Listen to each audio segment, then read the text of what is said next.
Everyone, tarot with M Singh में ma'am Singh आप सभी का बहुत बहुत स्वागत करती हूँ। हमेशा की तरह मैं आ गई हूँ आपके लिए एक और नई रीडिंग के साथ।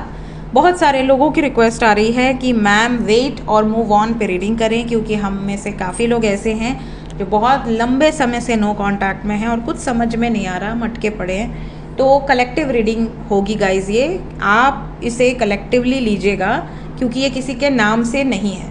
कलेक्टिव लेवल पे ज़्यादातर लोगों के पर्सन क्या सिचुएशन है, क्यों वापस नहीं आ रहे, क्या आने वाले समय में वापस आएंगे, क्या आपको वेट करना चाहिए या नहीं करना चाहिए, ये हम कलेक्टिव लेवल पे यहाँ पर एंजल से पूछेंगे।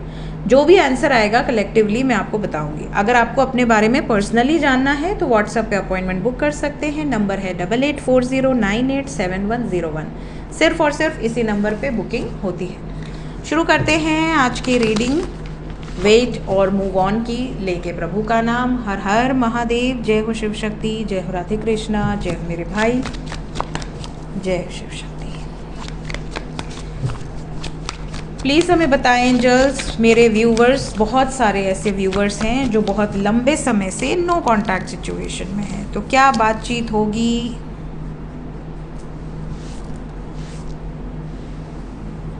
क्या मैसेजेस आएंगे, कॉल्स आएंगे? प्लीज़ हमें बताएं।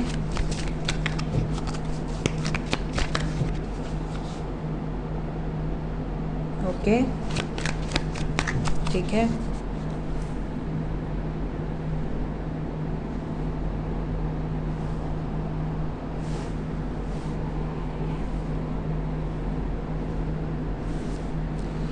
क्या मैसेजेस आएंगे, कॉल्स आएंगे? क्यों नहीं आ रहे हैं? क्या चल रहा है दिमाग में? क्या बात होगी? ओके, सब हम जानेंगे इस रीडिंग के माध्यम से। One day, finality, confusion, mistakes, emotional storm. देखिए, सबसे पहले क्यों नहीं आ रहे हैं, चल क्या रहा है उनकी लाइफ में? कंफ्यूज्ड है, अनसर्टेनिटी है, आऊँ कि नहीं आऊँ, माइंडसेट क्लियर नहीं है। इन्हें डर है कि अगर मैं आता हूँ तो क्लोजर देना पड़ेगा। आप पूछेंगे कि आए हो तो क्यों आए हो, आए हो तो अब रहोगे, टिकोगे कि फिर भाग जाओगे या फिर भाग जाओगी, आए हो तो किस इंटेंशन से आए हो, और गए थे तो क्यों गए थे। आपके मन में भी तो बहुत सारे सवाल होंगे। तो ये बहुत अनक्लियर है कि मैं आऊँ और आके सारे जवाब दे पाऊँगा या दे पाऊँगी या नहीं दे पाऊँगा।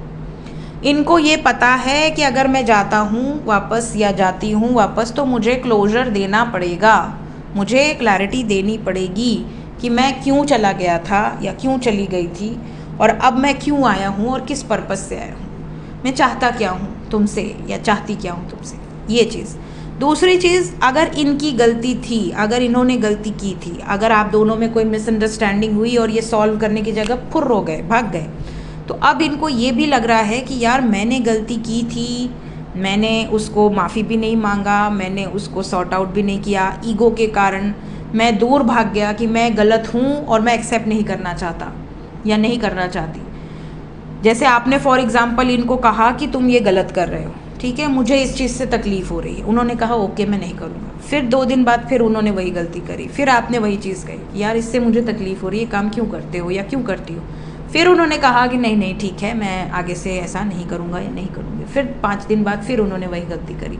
मिस्टेक एक बार होती है, बार बार होने वाले को आप मिस्टेक नहीं कह सकते, वो जानबूझ के किया जाता है।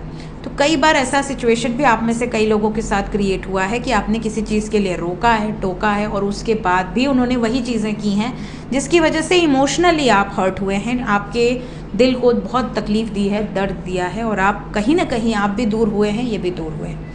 तो सेपरेशन तो हुआ है, तभी आप वेट कर रहे हैं। आपको नहीं समझ आ रहा कि आप मूव ऑन नहीं कर पा रहे, आप उस व्यक्ति से इतना प्रेम करते हैं, आपको अभी भी लग रहा है, एक उम्मीद है कि वो वापस आएंगे, और इनको भी उम्मीद है, ये भी वापस आना चाहते हैं, लेकिन इनको ये डर है कि मैं अगर आ जाता हूँ या मैं आ जाती हूँ वापस तो क्या मैं इस रिश्ते को अनदर लेवल पे ले जा पाऊँगा, ले जा पाऊँगी, या फिर से मुझे पीछे हटना पड़ेगा। और क्या चल रहा है इनके दिमाग में, और क्या है?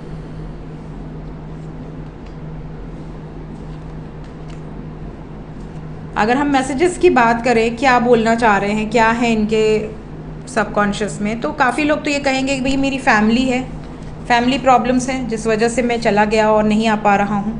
कुछ लोगों के पार्टनर ये मैसेज देंगे कि भाई मैं तुम्हारे साथ फिजिकली अट्रैक्टेड था, मैं कभी सीरियस था नहीं। हो सकता है इन्होंने पहले ही कह दिया हो भाई मुझसे सीरियस मत होना, मैं शादी वादी के बारे में नहीं सोच रहा या नहीं सोच रही।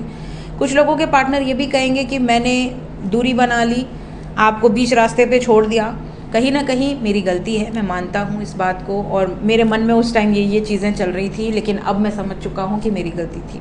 कुछ लोगों के पर्सन ये भी कहेंगे कि तुम ही तो चाहते थे बाउंड्री बने, तुम ही तो चाहते थे एक डिस्टेंस रहे हम दोनों के बीच में, तो हो गया मैं दूर, अब तुमको क्यों प्रॉब्लम हो रही है। तो हर टाइप की एनर्जी है, जैसी आपकी कन्वर्सेशन हुई होगी उसके अकॉर्डिंग ये मैसेज आपको देंगे। लेट्स चेक कि क्या आपके पर्सन वापस आएंगे, आपको इस रिश्ते में रुकना चाहिए। अगर प्यार करते हैं कन्फेस करेंगे। काफ़ी लोगों का तो कन्फेशन भी नहीं हुआ है। काफ़ी लोग ऐसे हैं जो रीडिंग तो देख रहे हैं बट अभी तक उन्होंने खुलकर आपको प्रपोज भी नहीं किया है, कन्फेस नहीं किया है प्यार को, बट स्टिल आप उनका वेट कर रहे हो। आते हैं मुद्दे पर, देखते हैं क्या वापस आएंगे आपके पर्सन। प्लीज़ हमें बताएं एंजल्स, क्या मेरे व्यूवर्स जो इंतज़ार कर रहे हैं अपने पार्टनर का, क्या उनके पर्सन वापस आएंगे, क्या उनके पर्सन वापस आएंगे, बातचीत होगी, मैसेजेस कॉल्स एक्सपेक्टेड हैं। एक कार्ड, ओके ठीक है। बॉटम ऑफ द डेक से है destiny, that is luck, that is भाग्य। We have sun, we have hope, we have ace of swords, we have sacrifice, 6 of cups, 8 of swords and 4 of wands। देखिए अगर आप wait कर रहे हैं तो वेट करिए, बिल्कुल करिए।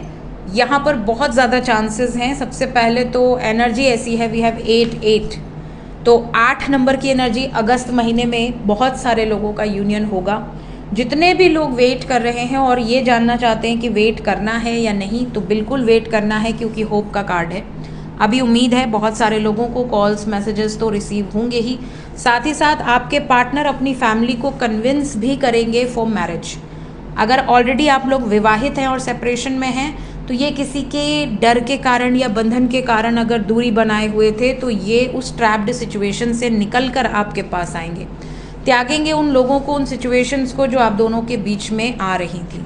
क्लैरिटी बहुत सारे लोगों को मिलेगी जो क्लैरिटी या क्लोजर अभी तक आपको नहीं मिला है। साथ ही साथ जितना याद आप करते हैं उतना ही याद वो भी करते हैं। तो अगर आपको 1% भी ऐसा लगता है कि पता नहीं वो मुझे याद करते हैं कि नहीं करते, मिस करते हैं कि नहीं करते, वापस आएंगे कि नहीं आएंगे, तो वो बिल्कुल आएंगे। मैसेजेस कॉल्स आपको उनकी तरफ से रिसीव होंगे और आपके पार्टनर वापस ज़रूर आएंगे।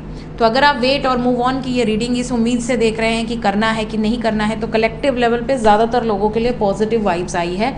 बाकी भाग्य पे डिपेंड करता है। अगर आप दोनों की डेस्टिनी एक दूसरे के साथ है, क्योंकि यहाँ डेस्टिनी का कार्ड है with a new beginning and harmony, तो डेफिनेटली आप लोगों का यूनियन अभी एक्सपेक्टेड है। अभी आपको उम्मीद रखनी है। बाकी एक्यूरेट टाइम जानना है कि वो आएंगे, कब तक आएंगे, तो आप पर्सनल रीडिंग से जान सकते हैं। मिलते हैं नेक्स्ट रीडिंग में। ये रीडिंग कैसी लगी कमेंट सेक्शन में ज़रूर बताइए। अच्छी लगी हो तो लाइक कीजिए, हाइप बटन ज़रूर दबाया कीजिए। हाइप बटन आपको कमेंट सेक्शन के बाद स्लाइड करेंगे तो हाइप का ऑप्शन आएगा। जितना ज़्यादा हाइप करेंगे उतना ज़्यादा इस चैनल के लिए अच्छा है। तो अगर आपको मेरी वीडियोस अच्छी लगती हैं तो हाइप किया कीजिए। हफ्ते में आई थिंक 3 बार कर सकते हैं। So thank you so much guys, take care, bye bye.